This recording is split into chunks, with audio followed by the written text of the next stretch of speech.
Hi dear student, आप सबका फिर से एक न्यू वीडियो में स्वागत है। आज हम लोग क्लास 8 का जो विज्ञान आपने लेक्चर नंबर 1 देखा, उसी का लेक्चर नंबर क्या है, आज 2 है। और चैप्टर नंबर फर्स्ट है, यानी कि फसल उत्पादन एवं प्रबंध। ठीक है, तो इसको हम लोग आगे बढ़ाएंगे। ये सब हम लोगों ने पिछले क्लास में देख लिया है। अगर आप नहीं देखे हैं तो कृपया करके आप क्या डिस्क्रिप्शन बॉक्स में जाइए, उसका लिंक रहेगा, या तो फिर प्ले लिस्ट में जाकर उसको आप देख सकते हैं। तो हम लोग यहाँ तक पढ़ लिए थे, कहाँ तक, ये जो है सीड ड्रिल, यानी कि आधुनिक मशीन है ये, जिससे बीजों को रोपा जाता है। ठीक है, सीड ड्रिल तक हम लोगों ने देख लिया था वीडियो को। अगर आपको वीडियो स्लो लगे तो आप 1.5 गुना या 2 गुना के स्पीड से भी देख सकते हैं। ठीक है, वो आपके ऊपर निर्भर करता है कि आप कितना में समझने में सक्षम है। तो चलिए बिना लेट किए हम लोग चलते हैं, यहाँ से शुरुआत करना है। पिछले वीडियो हम लोग यहाँ तक पढ़ लिए थे, कहाँ तक, यहाँ तक सीड ड्रिल के बारे में। अब हम लोग को पढ़ना है क्या, तो खाद एवं उर्वरक मिलाना, इसके बारे में पढ़ना है। तो सबसे पहला जो प्रश्न उठता है कि ये खाद क्या है। देखिए इसको बड़ा करते हैं थोड़ा सा। करा खाद एवं उर्वरक दोनों दो चीजें, ठीक है। जैसे कि खाद जो है वो आपको बता दें कि खाद जो होता है वो खेतों में तैयार किया जाता है, जबकि जो उर्वरक होता है इसको फैक्ट्रियों में बनाया जाता है। ठीक है, तो खाद खेतों में तैयार किया जाता है, इसको फैक्ट्रियों में बनाया जाता है। और खेतों में तैयार होने की वजह से खाद क्या होता है, कीमत में इसका मतलब कि कम कीमती होता है, ये अधिक कीमती होता है। जैसे कि आपके घर में भी आता होगा बोरा में यूरिया, डीएपी, चाहे पोटास वगैरह, वो सब को ही हम लोग क्या बोलते हैं, उर्वरक बोलते हैं। और जो खाद होता है तो वो आपको घर में या अगल बगल कहीं भी मिल जाएगा, जिसको गौशाला से, चाहे तो फिर ऐसे ही मतलब कि गनौरा के रूप में हमारे लोकल भाषा में बोलते हैं उसको, गनौरा। ठीक है, आपके भाषा में क्या बोलते हैं आप बताइएगा। तो खाद बोल रहे हैं किसको, गनौरा को। ठीक है ना। तो अब करा के वे पदार्थ, यहाँ से देखिएगा, करा वे पदार्थ जिन्हें मिट्टी में पोषक स्तर बनाए रखने के लिए मिलाया जाता है, उन्हें खाद एवं उर्वरक कहते हैं। ये कहीं ना कहीं खाद और उर्वरक दोनों क्या करता है, तो मिट्टी को मजबूत करने का काम करता है। ठीक है, यहाँ पे बोल रहा है कि पोषक स्तर बनाए रखने के लिए, मतलब उसका एक प्रकार से मजबूती को बनाए रखने के लिए, मिट्टी को मजबूती बना रहे, इसलिए हम लोग खाद का और किसका, उर्वरक का उपयोग करते हैं। तो पॉइंट आपको क्या हो गया होगा, क्लियर हो गया होगा। अब चलते हैं आगे क्या करा। तो आगे कुछ कह नहीं रहा है, देखिए अपना वही आ गया, बोझो आ गया। ठीक है, अब बोझो को कल बताए थे हम कि कैसा था उसका, आज कुछ रंग रूप में उसका बदलाव है। ठीक है, फिगर में उसका ही बदलाव है, थोड़ा सा टी शर्ट पहन के आया है। अब करा, खैर सब छोड़िए। करा मैंने एक खेत देखा, ये जो बूझो है वो एक खेत देखा है। क्या देखा है, खेत। और वो खेत में क्या देखा है, तो करा मैंने खेत देखा, मैंने खेत में उगने वाली, करा कि मैंने खेत में उगने वाली स्वस्थ फसल पौधों को देखा, जबकि पास के खेत में पौधे कमजोर थे। ये दो खेत को, एक खेत को नहीं देखा है, ये बोल रहा है कि मैंने एक खेत देखा। तो ठीक है, दो खेत देखा होगा। एक खेत में ये क्या देखा कि पौधे क्या है, मजबूत है, जबकि दूसरे खेत में ये देखा वहीं पर बगल में, तो दूसरे खेत में क्या थे, तो पौधे कमजोर थे। क्या थे, कमजोर थे। तो अब ये कह रहा है कि जबकि पास के खेत में पौधे कमजोर थे, कुछ पौधे, कह रहा है कुछ पौधे अन्य पौधों की तुलना में ज़्यादा अच्छी तरह से क्यों उगते हैं। तो उसका कई रीज़न हो सकता है। ठीक है, कि कुछ पौधे होते हैं जो मतलब कि हो सकता है कि उसका जो बीज का क्वालिटी है वही कमज़ोर हो, या तो फिर मिट्टी ही कमज़ोर हो उस खेत का, जिस खेत में फसल कमज़ोर है। ठीक है, या तो उसको समय से खाद वगैरह नहीं मिला हो, या उसको उर्वरक नहीं मिला हो। तो कारण कई हो सकते हैं, लेकिन यहाँ पर जो कारण है हम लोग को पढ़ना, वो मिट्टी से ही रिलेटेड। ठीक है, इनकी मिट्टी क्या होता है, उसका मिट्टी में पोषक तत्व की कमी होता है, इसलिए उस खेत का जो फसल होता है वो क्या हो जाता है, कमजोर हो जाता है। तो चलिए इसको आगे देखते हैं हम लोग। अब करा यहाँ पर क्या कि मिट्टी फसल को खनिज पदार्थ प्रदान करती है। जो मिट्टी होती है वो फसलों को क्या करती है, खनिज पदार्थ प्रदान करती है। प्रदान करना मतलब देती है। ठीक है, उसको खनिज पदार्थ। अब करा यह पोषक पौधों की वृद्धि के लिए आवश्यक है। जो खनिज पदार्थ देती है मिट्टी पौधों को, वो पौधों के लिए क्या आवश्यक है, उससे ही पौधा क्या होता है, तो वृद्धि होता है, विकास होता है, नहीं बढ़ता है वो। कह रहा है कुछ क्षेत्रों में किसान खेत में एक के बाद दूसरी फसल उगाता रहता है। मतलब कि कभी भी खेत को चैन लेने की छोड़ता भी नहीं। मतलब एक फसल उगा, फिर दूसरा फसल उसमें बोने के लिए क्या है, किसान तैयार है, मतलब प्लान बना के बैठा है कि इसमें फिर से क्या लगाना है। ठीक है, तो वही कह रहा है, उगाता रहता है। कह रहा है खेत कभी भी खाली नहीं छोड़े जाते। कह रहा है कि कभी भी खाली उसको छोड़ नहीं जाते खेत को। ठीक है, मतलब एक फसल उगा, काटा, उसको फिर से क्या करे, दूसरा फसल उसमें बो दिया। कह रहा है कल्पना कीजिए कि पोषकों का क्या होता है, अब बताइए कि अब यहाँ पर शुरुआत में ही बोला है कि अगर लगातार एक ही खेत में फसल बदल-बदल कर अगर लगाते रहिएगा तो पोषकों की कमी हो जाएगी। अब पोषकों की अगर कमी हो गई तो फसल क्या मजबूत होगा या कमज़ोर होगा? कमज़ोर हो जाएगा, ठीक है ना? क्योंकि यहाँ पे बोला है कि मिट्टी जो है वो फसल को क्या देती है? खनिज पदार्थ देती है। यानी कि उसको जो भी मिट्टी में फ़ायदेमंद चीज़ होता है, वो किसको देती है? फसल को। तो क्या होता है मिट्टी में पोषक तत्वों की कमी आ जाती है, इसलिए पौधे फिर बाद में क्या होता है? कमज़ोर हो जाते हैं। तो वही करा कि फसल यहाँ पे आगे देखिएगा करा है कि फसलों के लगातार उगाने से मिट्टी में कुछ पोषकों की कमी क्या हो जाती है? कमी हो जाती है। इस क्षति को पूरा करने हेतु मतलब करने के लिए तो किसान तो कोई चाहेगा नहीं कि हमारा खेत पड़ित रहे ज़्यादा दिन तक। हर किसान चाहता है कि हम अपने खेत से ज़्यादा क्या करें? लाभ उठा सकें, ठीक है ना? मतलब एक फसल रोपे हैं, अगर वो तैयार हो गया बढ़िया से तो उसको काट के क्या करें? हटावे और अगला फसल जितना जल्द से जल्द हो कि रोपा जाए। आप देखते होंगे अपने ही मतलब अगल-बगल में आपका गेहूँ कटा, बगल वाला की भी कटा, अब चाहेगा कि हमारा खेत में कुछ हो जाए, पहले ही फसल उसमें रोपा जाए, ठीक है? तो हर कोई चाहता है, कोई प्रीत रखना नहीं चाहता है। तो कराए उसके लिए अगर करा कि इस क्षति को मतलब उस कमी को पूरा करने हेतु मतलब किसान खेतों में खाद देते हैं। अब खाद देने से क्या होगा? तो मिट्टी में जो पोषक तत्वों की कमी हुई है ना, उसको खाद ही क्या करता है? भरपाई कर देता है। इसलिए हम लोग खाद देते हैं। खाद देते हैं। खाद जब-जब हम बोलेंगे तो आपको याद रखना है कि खाद कौन वाला? तो वही घनौरा, ठीक है? खाद देते हैं। और ऐसे हम लोग बोल-चाल की भाषा में दुकान से या मार्केट से सीधे बोलते हैं खाद दीजिए तो दुकानदार भी समझ जाता है कि खाद माँग रहे हैं क्या है? उर्वरक आ है, ठीक है? क्योंकि खाद हम लोग घनौरा बाज़ार से नहीं लाते हैं। यह प्रक्रम जो खाद देने की प्रक्रम है, जो क्रिया है, यह प्रक्रम खाद देना कहलाता है, ठीक है ना? जो पोषक तत्वों की कमी हो गई खेत में उसमें अगर हम खाद दे रहे हैं कोई भी फसल में कि ताकि फसल अच्छा हो तो उसको हम क्या बोलते हैं? खाद देना, ठीक है?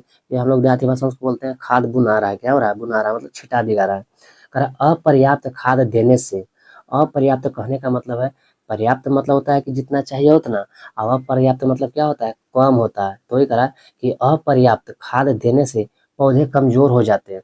अगर आप खाद की मात्रा कम डालिएगा तो आपका पौधा क्या हो जाएगा? कमज़ोर हो जाएगा, ठीक है? तो आप जितना ज़्यादा से ज़्यादा खर्ची-खर्ची डाल सकते हैं, उतना मिट्टी मजबूत होगा, उतना ही पौधा क्या होगा? उसमें लगाया हुआ फसल मजबूत होगा।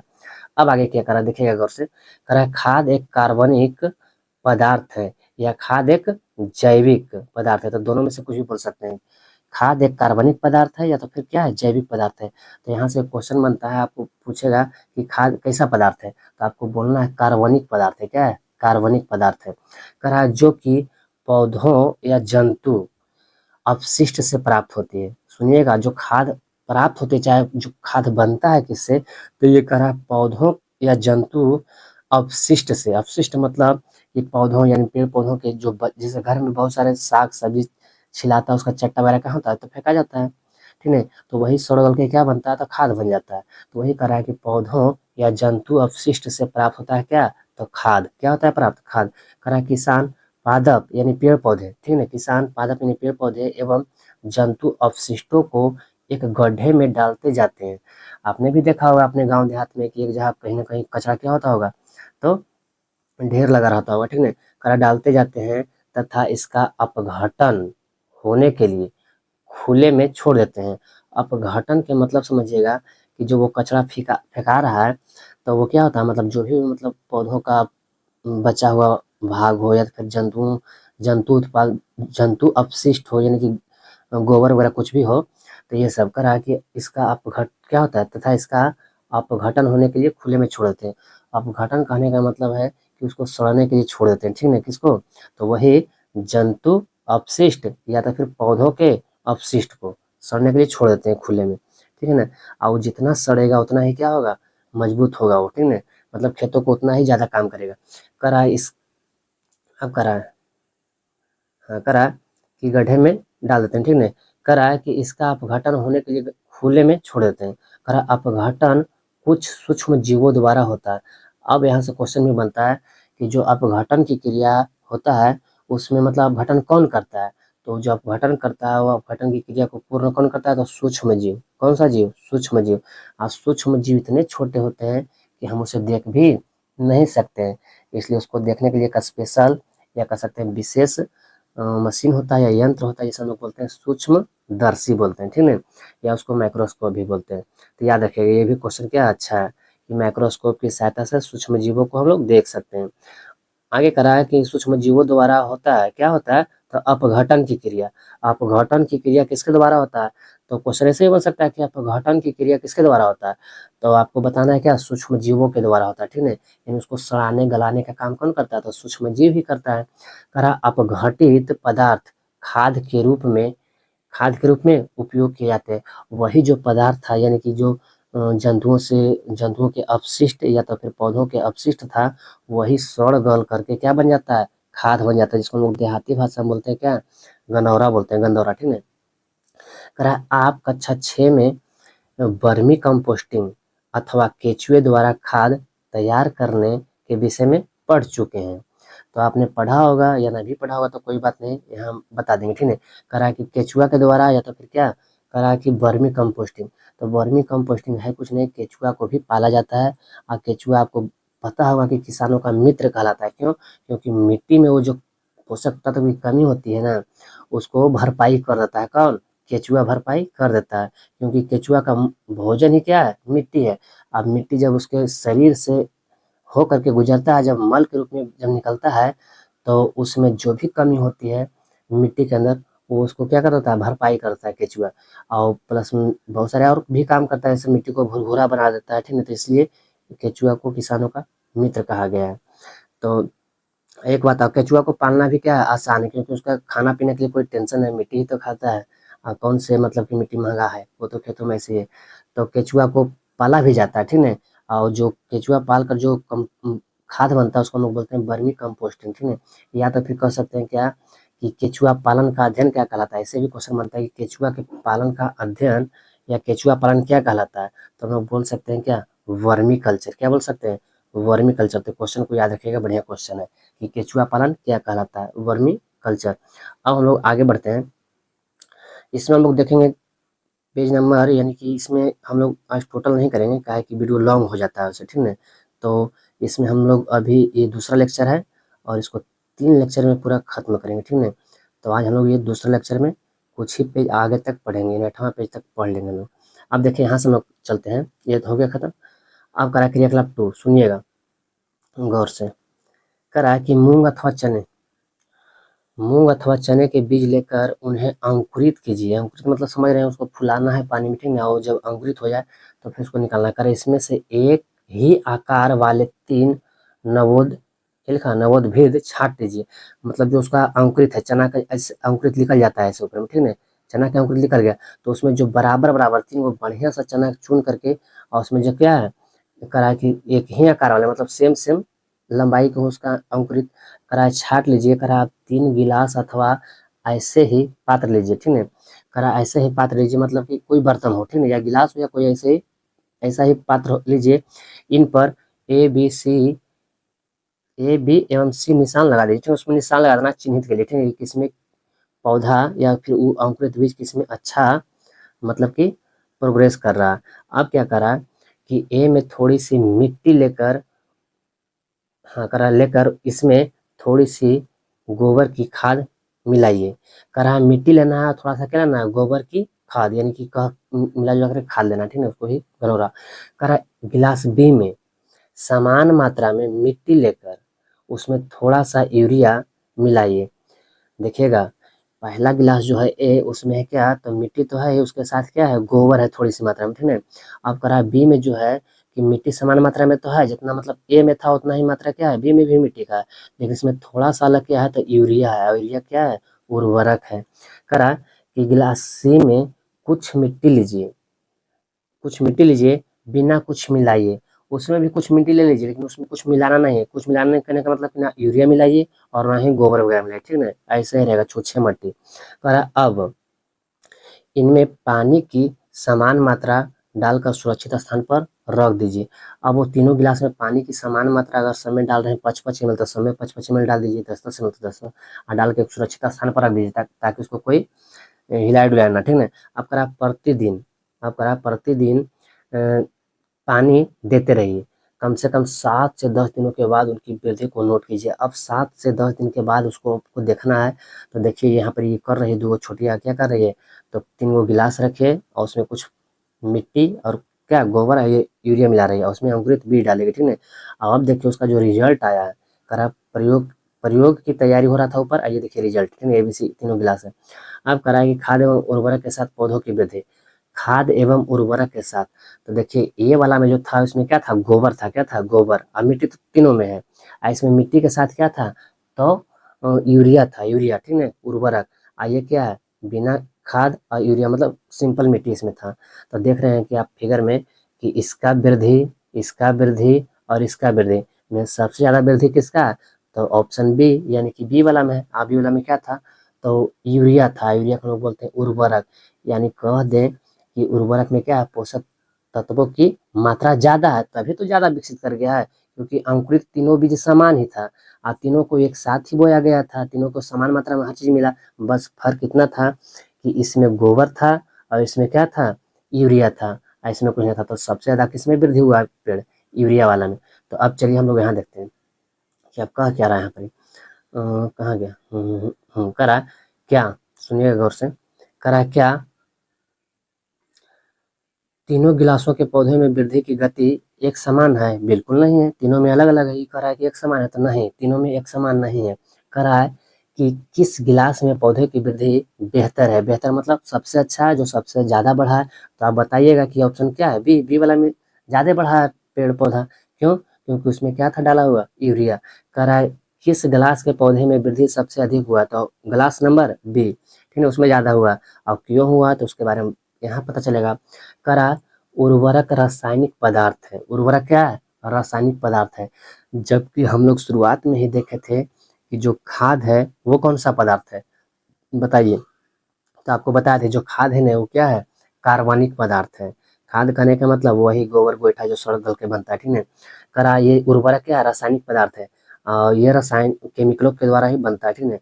करा रासायनिक पदार्थ है जो विशेष पोषकों से समृद्ध होते हैं, मतलब विशेष जो फसल को पोषक तत्व चाहिए उससे ये क्या होता है, मतलब समृद्ध मतलब संपूर्ण होता है, भरा हुआ रहता है, ठीक है, मतलब इसके पास कमी नहीं होता है पोषक तत्वों की, इसलिए पेड़ को जो चाहिए उर्वरक में वो क्या है, मौजूद है, इसलिए पेड़ को चो जाता है, तो जल्दी से वृद्धि कर जाता है।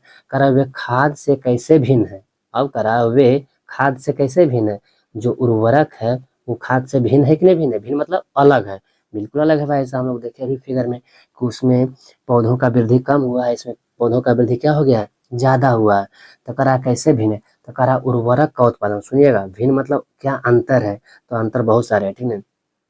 करा उर्वरक का उत्पादन फैक्ट्रियों में किया जाता है, एकदम बढ़िया से ध्यान में रखिएगा इस बात को कि उर्वरक का उत्पादन या मतलब उर्वरक कहाँ बनाया जाता है, तो आपको सिंपल बोलना है फैक्ट्री में या कंपनियों में।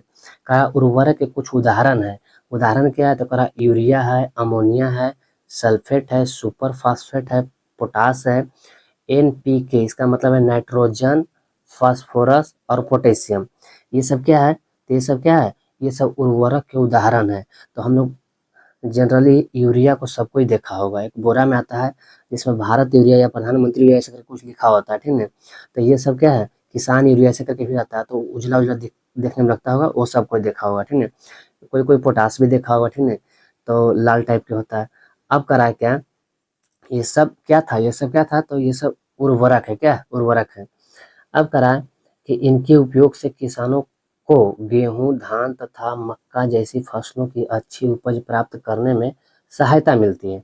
बिल्कुल, आप देखे हैं कि बोरे के बोरे किसान क्यों खरीदते हैं, वो इसलिए खरीदते हैं ताकि उनका फसल जो लगा हुआ है खेतों में वो अच्छी उपज हो सके, मतलब ज़्यादा से ज़्यादा उपज दे सके फसल, ठीक है। अब करा परंतु, अब करा परंतु, जब जब परंतु किंतु आता है तो समझना से क्या है, एक उसका विपरीत कार्य होता है, ठीक है, मतलब उल्टा कार्य। करा परंतु उर्वरकों के अत्यधिक उपयोग से, जितना अच्छाई है उसमें कुछ कमियां भी तो होगा, जरूरी है कि खाली अच्छाई रहे। अब करा कि उर्वरकों के अत्यधिक उपयोग से मिट्टी की उर्वरता में कमी आई है। देखे, करा कि अगर ज्यादा से ज्यादा उपयोग करते हैं उर्वरकों का, जिसका नाम हम अभी ऊपर में पढ़े थे, वो सबका ज्यादा अगर उपयोग करते हैं तो मिट्टी की उर्वरता में कमी आई है। उर्वरता कहने का मतलब क्या है, मजबूती कह सकते हैं, मिट्टी की जो मजबूती है उसमें कमी आई है। देख रहे हैं, इसके अलावा और करा क्या कि यह जल प्रदूषण का भी स्रोत बन गए हैं। मतलब कि पानी को भी ये क्या करते हैं, दूषित कर देते हैं, खराब कर देते हैं, कौन, उर्वरक, ठीक है ना। तो कहीं ना कहीं इसका कुछ हानि भी है। तो हाँ, होता है, जिसमें फायदा उसमें घाटा भी कुछ कुछ होता है, ठीक है। अब करा मिट्टी को क्या करता है, अथी पर जल को भी क्या करता है, प्रदूषण, कौन, तो वही उर्वरक। करा स्रोत बन गए हैं। करा अतः मिट्टी की उर्वरता बनाए रखने के लिए हमें उर्वरकों के स्थान पर जैविक खाद, किसका, जैविक खाद। तो जैविक खाद क्या है, कुछ नया नहीं, वो खाद को ही बोल रहे हैं जैविक खाद, ठीक है। जैविक खाद का उपयोग करना चाहिए, अथवा दो फसलों के बीच में खेत को कुछ समय के लिए बिना कुछ उगाए छोड़ देना चाहिए। या तो आप ये कर सकते हैं कि कम से कम उर्वरक का उपयोग कीजिए और ज़्यादा से ज़्यादा क्या करिए, जैविक खाद का उपयोग कीजिए। या तो फिर दो फसलों के बीच, जैसे अभी हाल ही में गेहूं लगा है, गेहूं कट गया, तो गेहूं कटा और सब किसान हड़ वाल क्या कर दिया, खेत को सींच कर यानी पटा करके और उसमें मूंग वगैरह रोप दिया, ठीक है। वैसे ही करा कि कम से कम दो फसलों के बीच खेत को कुछ समय के लिए 15 दिन या 10 दिन, ठीक है, या महीना दिन के लिए क्या कर दीजिए, वैसे ही खाली छोड़ दीजिए, ताकि उसमें जो पोषक पदार्थ चाहे पोषक तत्व जो अगला फसल ले गया है उसको भरपाई में खर्च हो गया है, वो खेत अपने आप क्या कर ले, भरपाई कर ले, ठीक है। लेकिन किसान कोई चाहता है कि अपना खेत खाली छोड़े ना, चाहता है हमेशा भरा रहे ना, ठीक है। तो अगर भरा रहना चाहते हैं तो फिर वही दीजिए, बोरे बोरे उर्वरक। अब क्या करा, तो यहाँ तक समझे करा, खाद के उपयोग से मिट्टी के गठन एवं जल जल अवशोषण क्षमता में भी वृद्धि होती है। देखिए अब ये बता रहा है, खाद का खूबी बता रहा है। खाद खाने का मतलब वही खचिए खचिए वाला, ठीक है, खचिए खचिए जो फेंकाता है, आज इसको हम लोग फैक्ट्रियों में, घरों में या खेतों में बना सकते हैं आसानी से। करा है कि इसके उपयोग से गठन, गठन कहने का मतलब है कि मिट्टी में जो ढेले ढेले होता है ना, जुताने के बाद कभी कभी मिट्टी जुता रहा है उसमें बड़का बड़का ढेला कबड़ गया, तो उसको बोलते हैं गठन। मतलब वो कम गठन का मतलब कम ढेला उत्पन्न होगा खेतों में, किससे, खाद से। अब करा जल अवशोषण, मतलब जल की सोखने की क्षमता में भी वृद्धि होगा, ठीक है, मिट्टी में, कि जल ज्यादा से ज्यादा सोख पाएगा। करा इससे मिट्टी में सभी पोषकों की आपूर्ति हो जाती है, आपूर्ति हो जाती है इससे भी, ठीक है। अब करा मिट्टी में पोषकों की प्रति क्या है, प्रतिपूर्ति है। प्रतिपूर्ति मतलब भरपाई ही समझिए, ठीक है। प्रतिपूर्ति हो जाती है यानी भरपाई हो जाती है। करा मिट्टी में पोषकों की प्रतिपूर्ति का अन्य तरीका है, करा अन्य तरीका भी है इसके अलावा। करा कि इसके अलावा एक और भी तरीका है, करा अन्य तरीका, फसल चक्रण। क्या है, फसल चक्रण, यानी कि कह सकते हैं कि करा यह एक फसल के बाद खेत में दूसरे किस्म की फसल एकांतर क्रम में, कौन सा क्रम में, एकांतर क्रम में उगा कर किया जा सकता है, ठीक है। मतलब एकांतर का मतलब है एक के बाद एक, एक के बाद एक, ठीक है, एक का अंतर, ठीक है, एक एक के अंतर, यानी कि अभी अगर गेहूं है तो गेहूं के बाद कुछ अगला फसल लगा दीजिए, ठीक है। करा दूसरे फसल के एकांतर में उगा कर किया जा सकता है।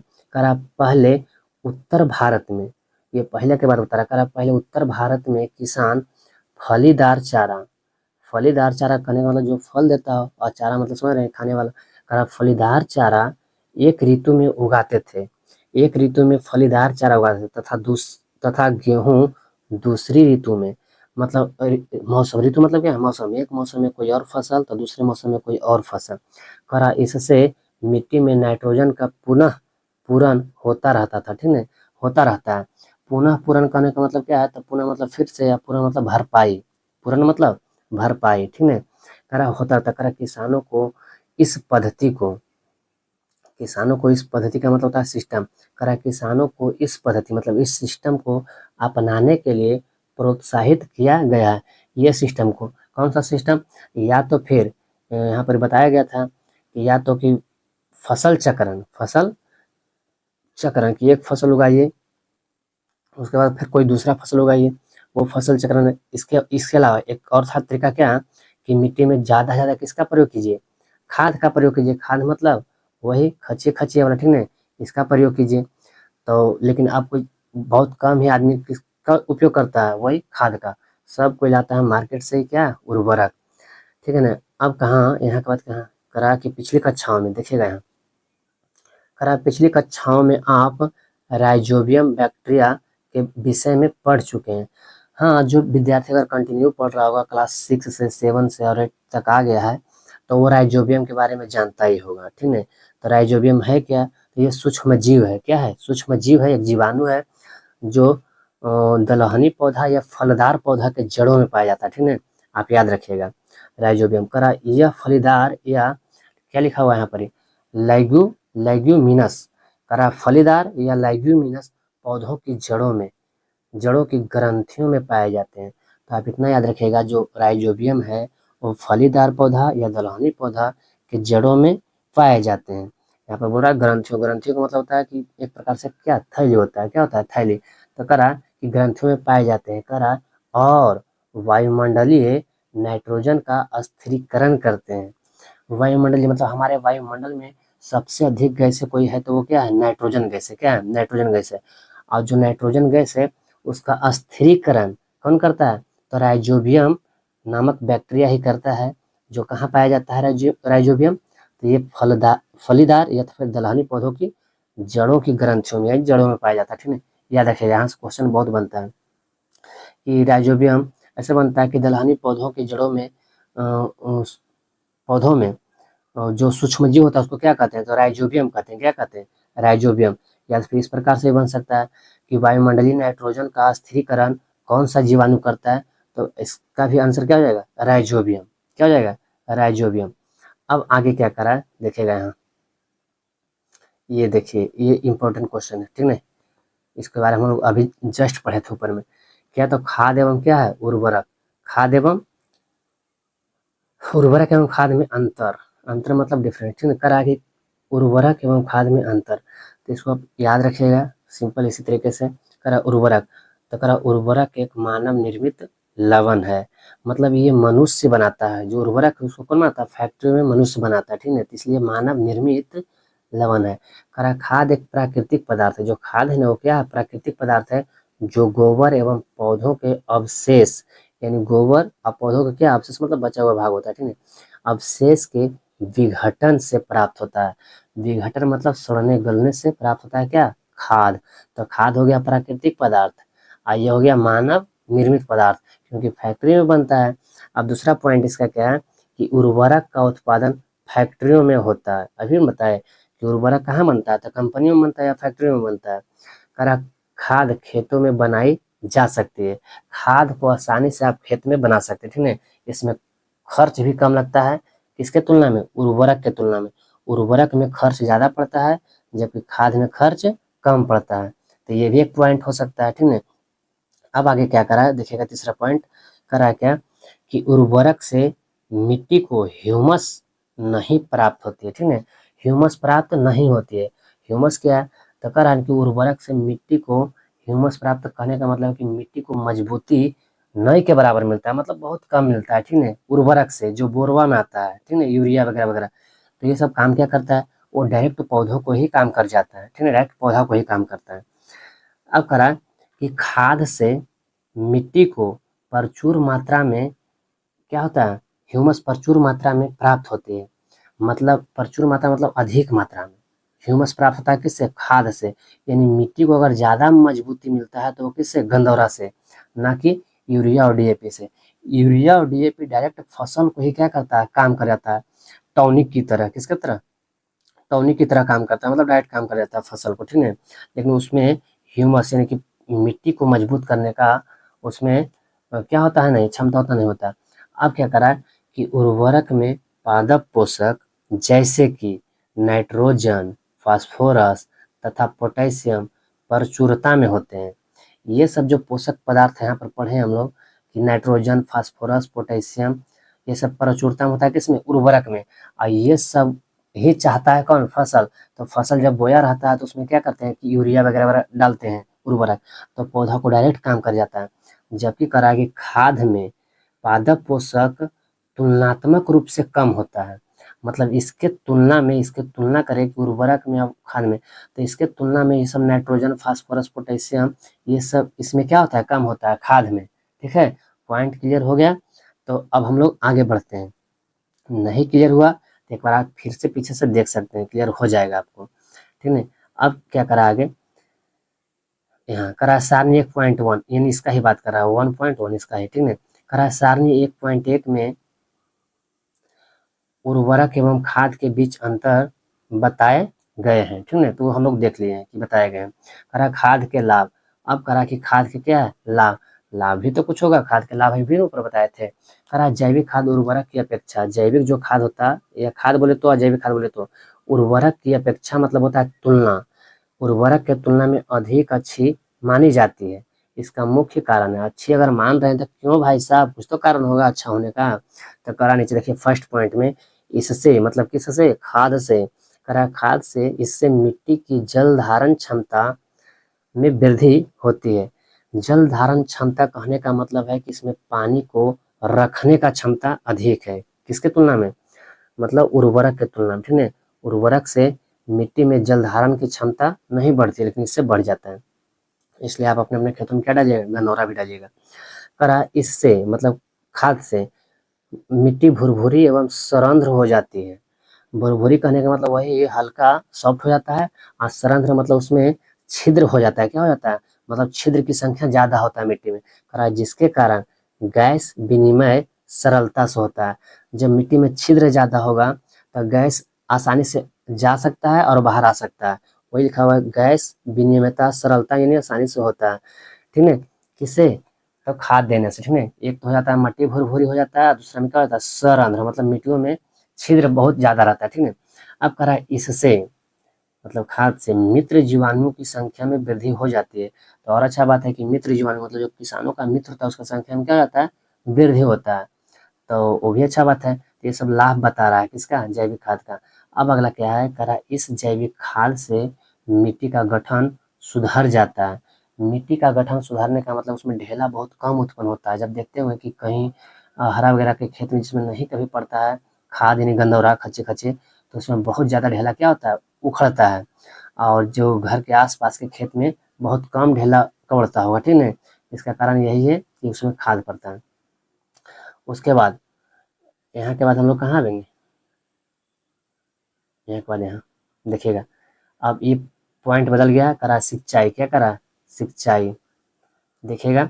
वीडियो ज़्यादा लॉन्ग नहीं करेंगे, फर्स्ट लेक्चर बहुत ज़्यादा लॉन्ग हो गया था, इसको हम लोग थोड़ा कम ही रहने देंगे। अभी पेज नंबर हम कहाँ तक आए हैं, 7, एक पेज और पढ़ेंगे, तो देखिए फटाक से करा।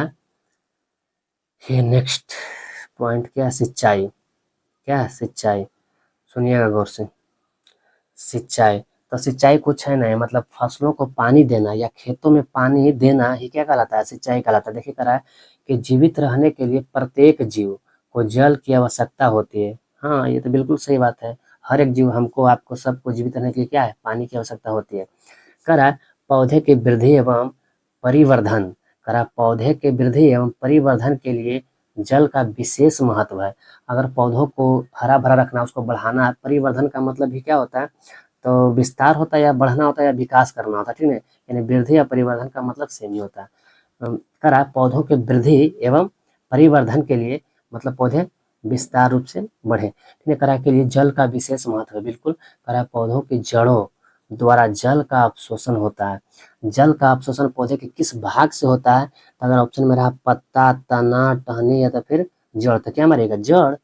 बता रहा है, हम लोग बचपन से भी जानते हैं कि पानी देते हैं पेड़ में तो कहाँ से, जड़ के द्वारा ही अवशोषित होता है। खरा पौधों की जड़ों द्वारा जल का अवशोषण होता है, मतलब खींचता है जड़ के द्वारा, ठीक है। खरा जिसके साथ खनिजों और उर्वरकों का भी अवशोषण होता है। जब पानी जाता है, आप देखते होंगे अक्सर आपके घर में अगर गेहूं वगैरह कुछ भी लगता होगा, तो जब पानी से सिंचाई की जाती है, यानी कि गेहूं वगैरह को पटाया जाता है, उसके बाद क्या खाद वगैरह भी डलाता है, ताकि पनिया के साथ वो क्या हो जाए, वो भी खींचा जाए, ठीक है। तो इसलिए करा कि करा जिसके साथ खनिजों और उर्वरकों का भी अवशोषण होता है, मतलब जल के साथ वो भी क्या हो जाता है, खींचा जाता है उर्वरक, जैसे यूरिया डीएपी कुछ भी डालते हैं। तो करा पौधों में लगभग 90% जल होता है। तो यहाँ से भी क्वेश्चन बनता है कि बताइए कि पौधों में कितना प्रतिशत जल होता है, तो आपको हमेशा बताना है कितना परसेंट, 90% जल होता है। ये बात सिर्फ पौधों के लिए ना कि पेड़ों के लिए, ठीक है। तो याद रखिएगा, पौधा और पेड़ में अंतर होता है। पौधे मतलब कि कुछ ही ऊंचाई तक होते हैं, जबकि पेड़ बहुत ऊंचे ऊंचे होते हैं, जैसे आम का पेड़, पीपल का पेड़, ताड़ का पेड़, ये सब क्या है, पेड़ है। अब पौधा में जिसका हाइट कम हो, ठीक है, गेहूं का पौधा हो गया, धान का पौधा हो गया, ठीक है, पौधा आम का भी होता है, यानी कि पौधा जो पेड़ है उसका भी पौधा होता है, क्योंकि कहीं ना कहीं वो पेड़ छोटा सा ही तो बड़ा हुआ है। तो हर एक पेड़ पौधा होता है, लेकिन हर एक पौधा पेड़ नहीं होता है, इस बात को आप ध्यान में रखिएगा। तो यहाँ से क्वेश्चन क्या बनता है कि पौधों में जल कितना परसेंट होता है, तो 90%, याद रखिएगा। अब करा है क्या कि जल आवश्यक है, क्योंकि क्योंकि बीजों का अंकुरन शुष्क स्थिति में नहीं हो सकता। शुष्क कहने का मतलब कि जब सूखा रहेगा मौसम, चाहे उसको सुखा देंगे बिना पानी के, तो हो सकता है, नहीं हो सकता, उसका अंकुरन ही क्या हो जाएगा, सूख जाएगा, तो फिर वो आगे विकास करवे नहीं करेगा। अब यहाँ के बाद हम लोग यहाँ चलते हैं। 90% पानी किसमें होता है, पौधों में। अब करा क्या कि जल में घुले हुए पोषक, देखिएगा वहाँ के बाद यहाँ कि जल में घुले हुए पोषक का स्थानांतरण पौधों के प्रत्येक भाग में होता है। जब जड़ के द्वारा खींचा जाता है जल, और उसके द्वारा क्या जाता है, तो उर्वरक भी खींचा जाता है, ठीक है। तो अब करा कि उसमें जो पोषक है, जो फायदेमंद चीज है, वो स्थानांतरण पौधों के प्रत्येक भाग में। स्थानांतरण मतलब एक स्थान से दूसरे स्थान पर जाना। तो जड़ से खनिज लवण कहाँ चला जाता है, पौधों के हर एक भाग में चला जाता है, वही करा प्रत्येक भाग में होता है, ठीक है। स्थानांतरण मतलब जाना होता है, ठीक है। करा ये फसल की पाले एवं गर्म हवा से रक्षा करता है। कारण कि फसल की पाले पाले मतलब कह सकते हैं कि ठंडे का दिन, ठीक है, ठंडे का मौसम। करा यह फसल की पाले एवं गर्म हवा से रक्षा करता है। करा स्वस्थ फसल वृद्धि के लिए मिट्टी की नमी को बनाए रखने के लिए खेत में नियमित रूप से जल देना आवश्यक है। जब अगर हर मतलब कि पौधे को अगर अच्छा रखना है, तो उसमें क्या आवश्यक है कि उसमें हम लोग पानी नियमित रूप से, नियमित मतलब कि समय समय पर जब उसको चाहिए, जब देखे कि मिट्टी क्या हो जाए, सूख जाए या तो फिर रूखा मतलब कि पानी की मात्रा कम जाए, उसमें पानी देना है। वही करा देखिए यहाँ सिंचाई का जो परिभाषा है वो यहाँ देखिए आपको झलक रहा होगा। करा निश्चित अंतराल पर, या आप बोल सकते हैं निश्चित समय अंतराल पर खेत में जल देना ही क्या है, सिंचाई कहलाता है। तो यहाँ पर ऐसे भी हम लोग बोल सकते हैं कि सिंचाई किसे कहते हैं, तो निश्चित समय अंतराल पर पौधों को या तो फसलों को पानी देना ही क्या कहलाता है, सिंचाई कहलाता है। करा सिंचाई का समय एवं बारंबारता फसलों मिट्टी एवं ऋतु में भिन्न होता है। भिन्न होता है कहने का मतलब अलग अलग, अगर डिपेंड करता है कि आप फसल किस चीज का रोपे हैं, डिपेंड करता है कि मिट्टी किस प्रकार का वहां पर है, और डिपेंड करता है क्या कि मौसम कैसा अभी है फिलहाल।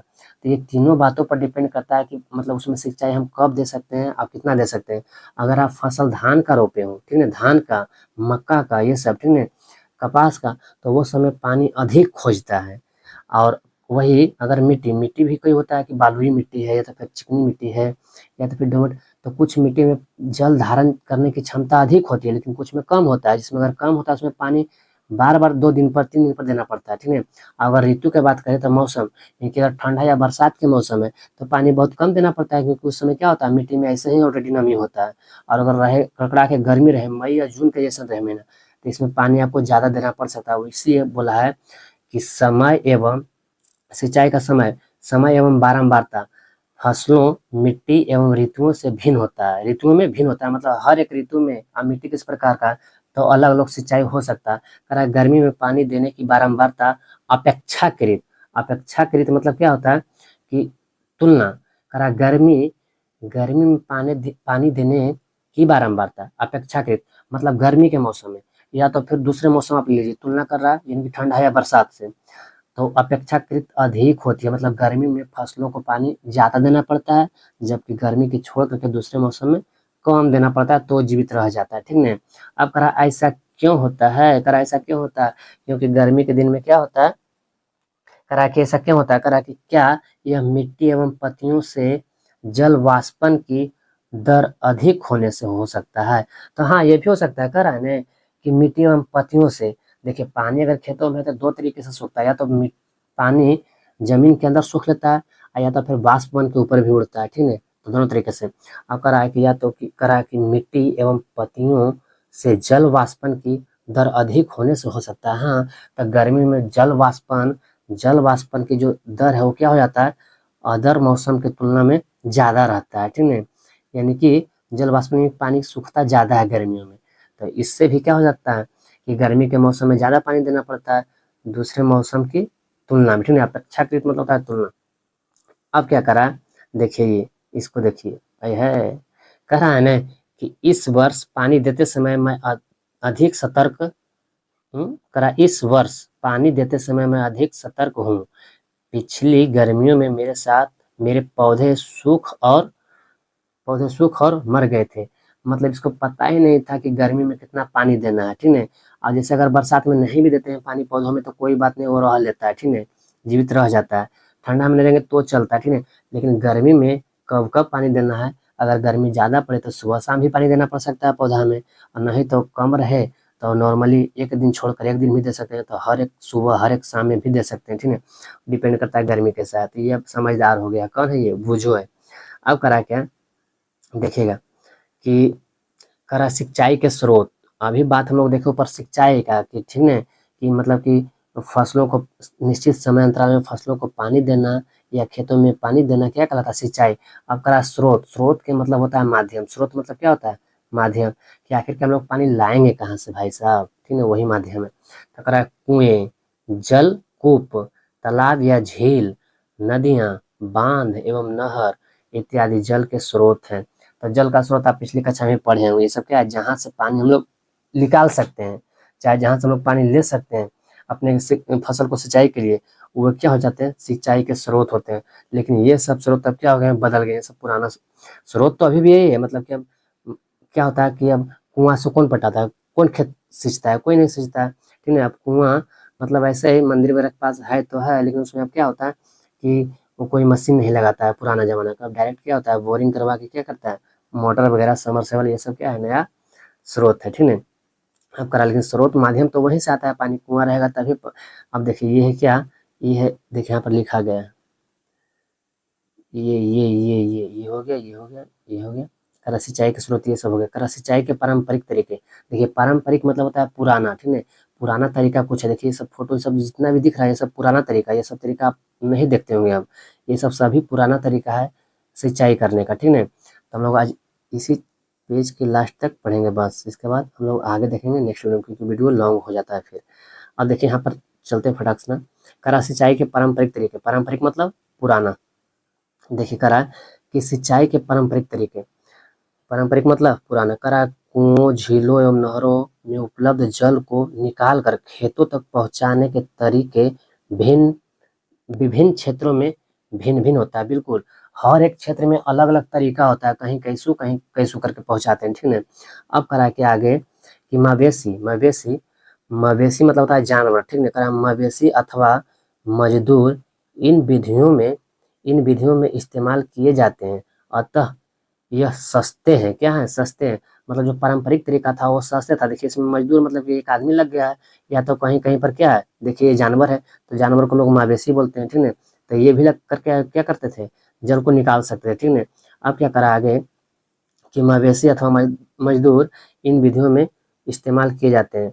क्यों, क्योंकि ये सस्ते होते हैं, परंतु यह कम दक्ष है। परंतु ये क्या है, कम दक्ष है। दक्ष मतलब कारगर, ये कम कारगर है। अगर खेत को सिंचाई करना है बीघा 2 बीघा तो बहुत समय लग जाएगा, ठीक है। तो ये कम दक्ष है, सक्सेसफुल उतना नहीं करा, पर शुरुआत में यही काफी था, ठीक है। करा विभिन्न पारंपरिक तरीके निम्न है। अब देखिए विभिन्न तरीके हैं कौन से, तो यहाँ पर देखिए लिखा गया कि मोट। क्या लिखा हुआ, मोट, यानी इसको घेरनी भी बोल सकते हैं। दूसरा चेन पंप। तीसरा है ढेकली। ये ढेकली आप लोग देखे होंगे, अभी भी किसी के गाँव में होगा। करा रहट। क्या है, उत्तोलक तंत्र, रहट को बोल रहे, ठीक है। ये सब देखिए यहाँ चित्र में दिया गया था, आप इसको देख सकते हैं। देखिए ये मोट है। क्या है, ये मोट है, ये चमड़े का थैली का बना होता है, ये बैग टाइप के। इसमें कुआं से कहाँ जाता है अंदर, ये इसको फिर लोहा वगैरह भी बना सकते हैं।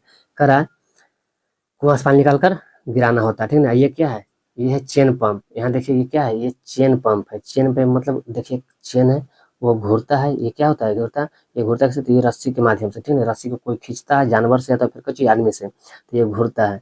और ये घूरता है तो पानी आराम से नीचे से ऊपर, ऊपर से नीचे होकर निकलता है। ये हो गया। उसके बाद देखिए एक और है, ये क्या है, ये है ढेकली। ये क्या है, ये आप लोग हाल ही तक अपने अपने गाँव में देखे होंगे।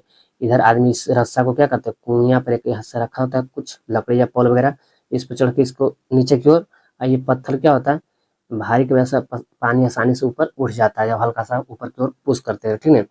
ये हो गया क्या, रहट, ये ढेकली, ये ढेकली है, ठीक ना, ये सब पारंपरिक तरीके हैं। ये चन पंप हो गया, ये क्या हो गया, बैल वाला जो है, ये है रहट, ये क्या है, रहट है। इसमें बैल गोल गोल घूरेगा, ऐसे चारों पट्टी ऐसे ऐसे घूरेगा, और यहाँ से एक मशीन कनेक्टेड होता है किसमें, इसमें, ये घेरने को, ये चक्का को घुराता है। इसमें चारों पट्टी लगा हुआ है क्या, डिब्बा या कह सकते हैं बाल्टी टाइप है। ये नीचे जाता है, नीचे से पानी भर के फिर ऊपर लाके उछलता है ऐसे ऐसे, ठीक ना। तो ये क्या है, रहट है। तो ये देखिए, अब जो नेक्स्ट है अगला हम लोग का जो पॉइंट, ये क्या है, सिंचाई की आधुनिक विधियां हैं। सिंचाई का विधि ये सब अभी हम लोग जो पढ़े, ये पुराना विधि, इसलिए इसको हम लोग बोल रहे हैं पारंपरिक तरीके। लेकिन जो अगला बार हम लोग पढ़ेंगे, यानी कि लेक्चर नंबर 3 में हम इसको पढ़ने वाले हैं, सिंचाई की आधुनिक विधियां। तो ये सब विधियां कौन सी है, आजकल का ट्रेंडिंग विधियां, ठीक है। तो कैसा लगा ये वीडियो आप लोग बताइएगा जरूर। ये लेक्चर नंबर कौन है, 2 है। इससे पहले हम लोग लेक्चर नंबर 1 देख चुके हैं, और उसमें हम लोग ये सब सभी क्वेश्चन लाइन बाय लाइन पढ़े थे, और जहाँ क्वेश्चन बन सकता है वहाँ हमने क्वेश्चन को भी बताया था। तो कैसा लगा आपको चैप्टर पढ़कर, बताइएगा कमेंट बॉक्स में। और नेक्स्ट लेक्चर हम लोग को भी करना जरूरी है, क्योंकि अब छोड़ेंगे नहीं, और इसका क्वेश्चन आंसर भी करेंगे। उसको, उसके लिए भी एक अलग से वीडियो हम लोग बनाएंगे, ठीक है। लेक्चर के लिए अलग सा एक वीडियो है, अभ्यास के लिए, वो भी आप लोग को हमको देना है, ठीक। तो इस वीडियो में फिलहाल इतना है, क्योंकि वीडियो लॉन्ग हो जाता है तो देखने में भी अच्छा नहीं लगता है।